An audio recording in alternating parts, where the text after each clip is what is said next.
પડે કે આ સ્માર્ટ મીટરમાં કેટલું બિલ આવે છે. બહુ તમે ભાજપની પીપુડી વગાડો છો ને કે મોદી હે તો મુમકિન હે, તો એક વખત આ સ્માર્ટ મીટર લગાવો, પછી એનું રિચાર્જ કરાવો, કેટલું બિલ આવે છે એ તમને ખબર પડે કે પીપુડી જે વાગે છે ને સાહેબની, એ પીપુડી તમારી બંધ થઈ જાય. એટલે જે કોઈ વિરોધ કરવા માગતા હોય એ રોડ રસ્તા પર ઉતરો, આનો વિરોધ કરો, નહીંતર આવનારા દિવસોમાં તમારા છક્કા છૂટી જાય. અને આ વિરોધ તમારે જ કરવો પડશે. તમારા માટે કોઈ પણ વિપક્ષનો નેતા નહીં લડે, કોઈ નહીં લડે. તમારે જાતે રોડ ઉપર આવીને વિરોધ કરવો પડશે. આ મારી વાત યાદ રાખજો.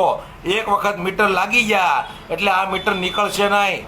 એટલે અત્યારે જે રીતે વિરોધ થયો છે એ રીતે વિરોધ યથાવત રાખો, આવેદનપત્રો આપો અને આ મીટરનો બહિષ્કાર કરો, સંપૂર્ણપણે બહિષ્કાર કરો. નહીંતર મરી જાઓ એટલું યાદ રાખજો. અમારા શબ્દો તમે મારો વિડીયો સાચવી